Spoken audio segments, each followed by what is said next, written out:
టైంలో చాలా కంపెనీస్ ఇప్పుడు జాబ్ చేసే వాళ్ళకి ఎంత కాంపిటీషన్ ఉందో మీరు అందరూ ఒకసారి చూసే ఉంటారు, తెలుసు కూడా. సాఫ్ట్వేర్ జాబ్ ట్రై చేస్తా చేయగా ఒక 1 ఇయర్ తర్వాత జాబ్ వచ్చింది. ఎంతతో వచ్చింది? 30,000తో వచ్చింది. వచ్చిన శాలరీ అయినా 2 మంత్స్కి ఒకసారి 3 మంత్స్కి ఒకసారి ఇచ్చేవాళ్ళు. అలా ఇస్తూ ఉంటే నాకేమైనా సరిపోతుందంటే లేదు, మ్యారేజ్ అయ్యి పిల్లలు, మా శాలరీ మాకు సరిపోవట్లేదు. ఆల్టర్నేషన్ ఏమైనా ఉందా అని వెతుక్కుంటూ వెళ్తూ ఉంటే మళ్ళీ అగైన్ జాబ్ కొట్టిన జాబ్ మళ్ళీ నేను జాయినింగ్ అయ్యే లోపలనే మా చేతిలోంచి జారిపోయింది సమ్ సిచ్యువేషన్స్ వల్ల. అలా కాంపిటీషన్స్ జరుగుతూ ఉన్నాయి, ఇంటర్వ్యూస్ ఫేస్ చేస్తూ ఉన్నాం, స్టెప్ బై స్టెప్ వెళ్తూ ఉన్న ప్రాసెస్లో వాలంటీర్స్ కూడా వచ్చాయి. వెళ్ళిపోతే జాబ్కి బెంగళూరు పూణేనో ఎటో వెళ్ళాలి నేను జాబ్ చేయాలంటే. మా హస్బెండ్ కూడా డిగ్రీ కంప్లీట్ అయిపోయింది, visual effects multimedia graphical design complete అయ్యింది.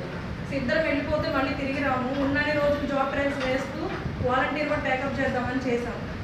తను కూడా నాకు చాలా సపోర్ట్ చేశారు. వాలంటీర్ జాబ్ చేస్తూ, సాఫ్ట్వేర్ వర్క్ ఫ్రమ్ హోమ్ చేస్తూ, అలాగే అగైన్ కోచింగ్ కూడా తీసుకుంటున్నాం. ఎందుకు? ఉన్న శాలరీ మాకైతే సరిపోవట్లేదు, లైఫ్ అయితే చేంజ్ అయ్యలేదు, అడ్జస్ట్ అవుతూనే ఉన్నాం.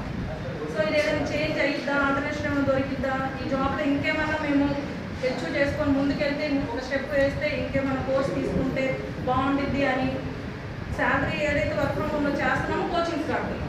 ఇక్కడ జాబ్ చేస్తున్నాం, కోచింగ్ కడుతున్నాం, దాంట్లో అడ్జస్ట్ అయి ఉంటున్నాం. శాలరీతో మాకైతే ఏమి చేంజ్ కనపడలేదు. జాబ్లో కాంపిటీషన్ మాత్రం ఒక జాబ్ అప్లై చేస్తే 1000 మంది 1,00,000 మందికి కూడా కాంపిటీషన్స్ ఫేస్ చేసాం. ఇక్కడ నుంచి బెంగళూరు వెళ్ళడం, మళ్ళీ తిరిగి రావడం, హైదరాబాద్ వెళ్ళడం, తిరిగి రావడం, ఇదే పరిస్థితి ఉంది. కానీ చేంజ్ అయితే ఏం లేదు. ఇట్లా కాదు, వెళ్ళిపోయి అక్కడే ఉందామని డిసైడ్ అయ్యాం. ఆ అనుకున్న టైంలో ఒక 2 days ఉంటే వెళ్ళిపోతాం. ఆ టైంలో నరేష్ సార్ మన గ్రేట్ లీడర్ మాకు ఈ ప్లాట్ఫామ్ పరిచయం చేశారు, ఆపర్చునిటీ తీసుకొచ్చారు.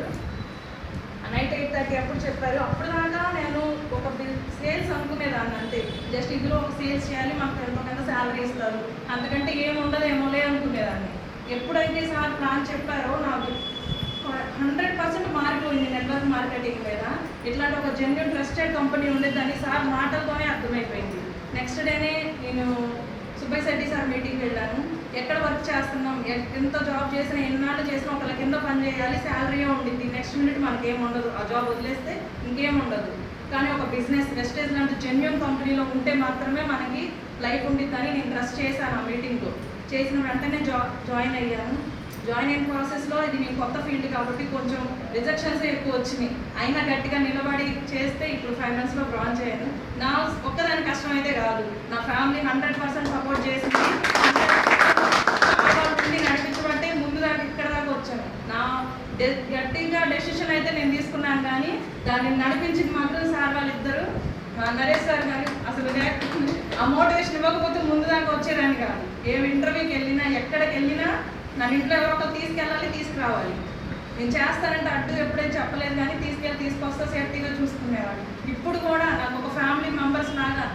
డే టైం అయితే నేను వెళ్ళి రాగలను, కానీ లేట్ అవుతుంది అంటే సార్ ఇలా ఒక ప్లాన్ ఉందంటే నన్ను తీసుకెళ్ళి మళ్ళీ సేఫ్గా డ్రాప్ చేస్తున్నారు. బయట ఉన్న పరిస్థితుల్లో భయం వేసింది. స్టార్టింగ్ 1 month వరకు ఆలోచిస్తూ ఉండేదాన్ని.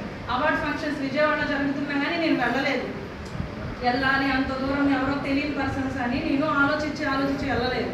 కానీ తర్వాత నేను అన్ని నా డెసిషన్ మార్చుకొని ఇప్పుడు నేను ఫీల్డ్కి వెళ్ళి చేసేంత ధైర్యం అయితే మా నరేష్ సార్ ఇచ్చిన ధైర్యమే.